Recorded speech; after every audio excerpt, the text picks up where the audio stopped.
ವೀಕ್ಷಕರೇ ನಮಸ್ಕಾರ. ನೀವು ನೋಡ್ತಿದ್ದೀರಾ ಗ್ಲೋರಿ ಟಿವಿ. ನಾನು ಆರತಿ ಬಿಳಿವಿ. ವೀಕ್ಷಕರೇ, ರಾಜಕೀಯದಲ್ಲಿ ಹಲವಾರು ರೀತಿಯಾದಂತಹ ಬದಲಾವಣೆಗಳಾಗ್ತಾ ಇದಾವೆ, ಸಂಚಲನವೇ ಸೃಷ್ಟಿ ಆಗ್ತಾ ಇರೋದನ್ನ ನೀವೆಲ್ಲ ಗಮನಿಸ್ತಾನೆ ಇದ್ದಾರೆ. ಹಾಗಾದ್ರೆ ಈ ಬೆಂಗಳೂರಿನಲ್ಲಿ ಒಬ್ರು ನಮಗೆ ಸತೀಶ್ ಜಾರಕಿಹೊಳಿ ಅವರು ಮುಖ್ಯಮಂತ್ರಿ ಆಗ್ಬೇಕಿತ್ತು, ಅವ್ರು ಆಗದೆ ಇರೋದು ನಮಗೆ ಬೇಜಾರಾಗಿದೆ ಎನ್ನುವಂಥದ್ದನ್ನ ಮಾತಾಡ್ತಿದ್ದಾರೆ. ಹಾಗಾದ್ರೆ ಬನ್ನಿ ಅವರು ಏನ್ ಹೇಳ್ತಾರೆ ಅವ್ರ ಬಗ್ಗೆ ಅನ್ನೋದನ್ನ ಕೇಳ್ತಾ ಹೋಗೋಣ. ಮೇಡಮ್, ಸಿದ್ದರಾಮಯ್ಯ ಅವರು ರಾಜೀನಾಮೆ ಕೊಟ್ಟಿದ್ದಾರೆ, ಅದ್ರ ಬಗ್ಗೆ ಏನ್ ಹೇಳ್ತೀರಿ? ಅವರು ರಾಜೀನಾಮೆ ಕೊಟ್ಟದ್ದು ನಮಗ್ ಇದು ಬೇಸರ ಆಗಿದ್ದಾರೆ. ಹೌದು, ಎಲ್ಲಾ ಚಲೋ ಮಾಡ್ಕೊಂಡು ಬಂದಿದ್ರಲ್ರಿ. ಅವ್ರು ಸಡನ್ ಆಗಿ ಯಾಕೆ ರಾಜೀನಾಮೆ ಕೊಟ್ಟರು ಅದೇ ತಿಳಿಲಿಲ್ಲ ನಮಗೆ. ಅದು ಗೊತ್ತಾಗ್ಲಿಲ್ಲ ನಮಗದು ಯಾಕೆ ರಾಜೀನಾಮೆ ಕೊಟ್ಟರು ಅಂತ ಅದಕ್ಕ ನಿಮ್ನ ಕೇಳಿದ ನಾನು. ಇವಾಗ ಡಿ.ಕೆ. ಶಿವಕುಮಾರ್ ಅವರು ಮತ್ತೆ ಸಿದ್ದರಾಮಯ್ಯನವರು ಇಬ್ರು ಮೊದಲೇ ಮಾತಾಡ್ಕೊಂಡಿದ್ರು, ನಾನು ಒಂದಷ್ಟು ದಿನಗಳ ಕಾಲ ಆಳ್ವಿಕೆಯನ್ನ ಮಾಡ್ತೀನಿ, ಆಡಳಿತ ನಡೆಸ್ತೀನಿ, ಆಮೇಲೆ ನೀವು ನಡೆಸಿ ಅಂತ ಅವರಿಬ್ರು ಅಂಡರ್ಸ್ಟ್ಯಾಂಡಿಂಗ್ ಅಲ್ಲಿ ಮಾತಾಡ್ಕೊಂಡು ಮಾಡಿರುವಂತಹದ್ದು. ಹಾಗಾಗಿ ಅವ್ರು ರಾಜೀನಾಮೆಯನ್ನ ಕೊಟ್ಟಿದ್ದಾರೆ. ಇವಾಗ ನಿಮಗೆ ಬೇಸರ ಆಯ್ತಾ? ನಿಮ್ಮ ಅಭಿಪ್ರಾಯ ಏನು ಅಂತ? ನಮ್ಮ ಅಭಿಪ್ರಾಯ ಜಾರಕಿಹೊಳಿ ಇದು ಬಂದ್ರ ನಮ್ಗ್ ಚಲೋ ಇರೋದು. ಯಾವ ಜಾರಕಿಹೊಳಿ?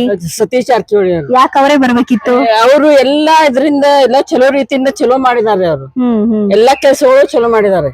ಅದಕ್ಕೆ ಅವರೇ ಆರಿಸ್ಬರ್ಬೇಕು ಅಂತ ನಮ್ ಮನಸ್ಸಿನಲ್ಲಿ ಇದಾರೆ. ನಮ್ಮೂರ್ ಕಡೆಯವರಲ್ವ, ಎಲ್ಲಾ ಕ್ಷೇತ್ರಕ್ಕೂ ಎಲ್ಲಾನು ಚಲೋ ಮಾಡಿದ್ದಾರೆ ಅವರು. ಅದಕ್ಕೆ ಅವರೇ ಜಾರಕಿಹೊಳಿ ಆರಿಸ್ಬರ್ಬೇಕಂತ ನಮ್ ಮನಸ್ಸಿನಲ್ಲಿ. ಈಗ ಮುಂದಿನ ಮುಖ್ಯಮಂತ್ರಿ ಡಿ.ಕೆ. ಶಿವಕುಮಾರ್ ಅವರು ಡಿ.ಕೆ. ಶಿವಕುಮಾರ್ ಅವರು ಮುಖ್ಯಮಂತ್ರಿ ಆಗೋದು ನಿಮಗೆ ಇಷ್ಟ ಇದೆಯಾ ಇಲ್ವಾ? ಇಷ್ಟ ಇಲ್ಲ. ಯಾಕೆ ಇಷ್ಟ ಇಲ್ಲ? ಅದು ಏನೇನೋ ಅವತ್ತು ನಮ್ಮ ಮನಸ್ಸಿನಲ್ಲಿ ಇದು ಇಲ್ವಾ, ಅವರು ಬೇಡ, ಯಾರು ಬೇಡ. ಜಾರಕಿಹೊಳಿ ಬಂದ್ರೇನೆ ನಮ್ಗೆಲ್ಲಾ ಎಲ್ಲಾ ರೀತಿಯಿಂದನೂ ಇದು ಐತ್ರ. ಅದಕ್ಕೆ ಅವರೇ ಆರಿಸ್ಬರ್ಬೇಕು ಅಂತ ನಮ್ಮ ಮನಸ್ಸಿನಲ್ಲಿ ಇದೆ. ವೀಕ್ಷಕರೇ, ಈಗಾಗಲೇ ಬೆಳಗಾವಿಯಲ್ಲಿ ತುಂಬಾ ಜನರು ಸತೀಶ್ ಜಾರಕಿಹೊಳಿ ಅವರು ಆಗ್ಬೇಕಿತ್ತು ಎನ್ನುವಂತಹ ಚರ್ಚೆಗಳನ್ನ ನಾವು 2-3 ವರ್ಷದಿಂದ ನೋಡ್ತಾನೆ ಇದೀವಿ. ಸತೀಶ್ ಜಾರಕಿಹೊಳಿ ಅವರು ಮುಂದಿನ ಮುಖ್ಯಮಂತ್ರಿ ಆಗ್ತಾರೆ, 2028ರಲ್ಲಿ ನಾವು ಸಿಎಂ ಆಗಿ ಸತೀಶ್ ಜಾರಕಿಹೊಳಿ ಅವರನ್ನೇ ನೋಡ್ತೀವಿ ಎನ್ನುವಂತಹ ಅಭಿಯಾನಗಳನ್ನ ಸೋಷಿಯಲ್ ಮೀಡಿಯಾಗಳಲ್ಲಿ ಮಾಡಿರುವಂತಹ ಅಭಿಯಾನಗಳನ್ನ ನಾವು 2 ವರ್ಷದಿಂದ ನೋಡ್ತಾನೆ ಇದೀವಿ. ಇವ್ರದ್ದು ಕೂಡ ಇವಾಗ ಅಭಿಲಾಷೆ ಅಥವಾ ಆಸಕ್ತಿ ಏನು ಅಂದ್ರೆ, ಸತೀಶ್ ಜಾರಕಿಹೊಳಿ ಅವರು ಸಿಎಂ ಆದ್ರೆ ಕರ್ನಾಟಕದಲ್ಲಿ ಕೆಲವೊಂದಿಷ್ಟು ಬದಲಾವಣೆಗಳನ್ನ ಮಾಡ್ತಾರೆ, ಜನರಿಗೆ ಸಹಾಯವನ್ನ ಮಾಡ್ತಾರೆ ಎನ್ನುವಂಥದ್ದನ್ನ ಅಭಿಪ್ರಾಯವನ್ನ ವ್ಯಕ್ತಪಡಿಸ್ತಾ ಇದ್ದಾರೆ. ಅಕಸ್ಮಾತ್ ಸತೀಶ್ ಜಾರಕಿಹೊಳಿ ಅವರು ಮುಖ್ಯಮಂತ್ರಿ ಆಗ್ಲಿಲ್ಲ ಮುಂದಿನ ದಿನಗಳಲ್ಲಿ ಅಂದ್ರೆ ನಿಮ್ಮ ಅಭಿಪ್ರಾಯ ಏನು? ಈಗ ಆಗ್ಲಿಲ್ಲ ಅಂದ್ರೆ ಮುಂದಿನ ದಿನದೊಳಗೆ ಆಸೆ ಪಡ್ತಾರೆ ಅವ್ರು. ಬಂದೇ ಬರ್ತಾರೆ ಗ್ಯಾರಂಟಿ ಇದೆ ರೀ. ಅದು ಯಾಕೆ ಇಷ್ಟೊಂದು ಗ್ಯಾರಂಟಿಯಿಂದ ಹೇಳ್ತಿದ್ದೀರಿ? ನಮ್ಗ ಒಂದ್ ರೀತಿಯಿಂದ ರಿಲೇಷನ್ ದವ್ರ ಇದ್ದಂಗ ಅದಾರಿ ಅವ್ರು. ಎಲ್ಲಾರ ಇದ್ರ ರೀತಿಯಿಂದ ಚಲೋ ಮಾಡ್ಕೊಂಡ್ ಬಂದಿದಾರೆ. ಅದಕ್ಕೆ ಅವರೇ ಆರಿಸ್ಬರ್ಬೇಕು ಅಂತ ನಮ್ದು ಮನಸ್ಸಿನಲ್ಲಿ.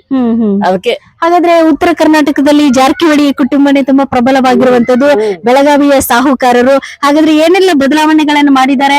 ಅವರ ಆಡಳಿತ ಹೇಗಿದೆ ನಿಮ್ಮ ಪ್ರಕಾರ? ಬೆಳಗಾವಿಯಲ್ಲಿ ಸತೀಶ್ ಜಾರಕಿಹೊಳಿ ಅವರ ಆಡಳಿತ ಯಾವ ರೀತಿಯಾಗಿದೆ ಅಂತ? ಅವ್ರ ಆಡಳಿತ ಎಲ್ಲಾ ರೀತಿಯಿಂದ ಚಲೋ ಇದಾರೆ. ಎಲ್ಲಾ ರೀತಿಯಿಂದ ಚಲೋ ಮಾಡಿದಾರೆ. ಅದಕ್ಕೆ ಅವರೇ ಆರಿಸ್ಬರ್ಬೇಕಂತ ನಮ್ಮ ಮಂದಿದೆಲ್ಲ ಅವ್ರದೇ ಇದಾರೆ. ಒಟ್ನಲ್ಲಿ ಉತ್ತರ ಕರ್ನಾಟಕದ ಜನತೆಯ ಆಸೆ ಏನು ಅಂದ್ರೆ ಸಿಎಂ ಸತೀಶ್ ಜಾರಕಿಹೊಳಿ ಆದ್ರೆ ಬದಲಾವಣೆ ಮಾಡ್ತಾರೆ, ಅವರೇ ಆರಿಸಿ ಬರುದೇ ಇದಾರೆ. ಈಗ ಇಲ್ಲಿ ಮಂದಿದ ಅಭಿಪ್ರಾಯ ಏನ್ರಿ? ಇಲ್ಲಿ ಮಂದಿದ ಡಿ.ಕೆ. ಶಿವಕುಮಾರ್ ಆದ್ರೆ ಬದಲಾವಣೆಗಳನ್ನ ಮಾಡ್ತಾರೆ. ಇಲ್ಲ, ಅವರು ಬದಲಾವಣೆ ಆಗಲ್ಲ, ಬದಲಾವಣೆ ಮಾಡಲ್ಲ ಅವರು. ಇಲ್ಲ, ಅವ್ರದ್ದು ಮಂದಿಂದನೂ ನಾವು ನೋಡ್ಕೋತ ಬರ್ತೇವಲ್ವಾ, ನೋಡಿದಾರ ಅವ್ರದ್ದೆಲ್ಲ ಹೇಗಿದ್ದಾರೆ ಎಲ್ಲ ಗೊತ್ತಿದೆ. ಹಿಂಗಾಗಿ ನಮ್ಮ ಇವ್ರು ಸತೀಶ್ ಜಾರಕಿಹೊಳಿ ಬರ್ಬೇಕಂತ ನಮ್ಮ ಮನಸ್ಸಿನಲ್ಲಿ. ನಿಮ್ಮ ಪ್ರಕಾರ ಸತೀಶ್ ಜಾರಕಿಹೊಳಿ ಅವರು ಏನಾದ್ರೂ ಸಿಎಂ ಆದ್ರೆ ಏನೆಲ್ಲ ಬದಲಾವಣೆಗಳನ್ನ ಮಾಡ್ತಾರೆ? ಕರ್ನಾಟಕದಲ್ಲಿ ಆಡಳಿತ ಹೇಗ್ ನಡೆಸ್ತಾರೆ ಅಂತ ಅನ್ಸುತ್ತೆ?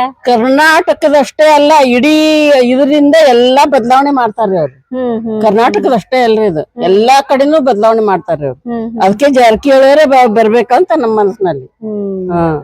ಒಟ್ನಲ್ಲಿ ಉತ್ತರ ಕರ್ನಾಟಕದ ಜನತೆಯ ಮನಸ್ಸಲ್ಲಿ ಏನಿದೆ ಅಂದ್ರೆ ಸತೀಶ್ ಜಾರಕಿಹೊಳಿ ಅವರೇ ಸಿಎಂ ಆದ್ರೆ ಕೆಲವೊಂದಿಷ್ಟು ಬದಲಾವಣೆಗಳಾಗುತ್ತೆ, ಉತ್ತಮ ಆಡಳಿತ ಸಿಗುತ್ತೆ ಅನ್ನುವಂಥದ್ದು ಇವರ ವಿಚಾರ. ಮತ್ತಷ್ಟು ಸುದ್ದಿಗಳಿಗಾಗಿ ನೋಡ್ತಾ ಇರಿ ಗ್ಲೋರಿ ಟಿವಿ. ಇದು ನಿಮ್ಮ ಶಕ್ತಿ.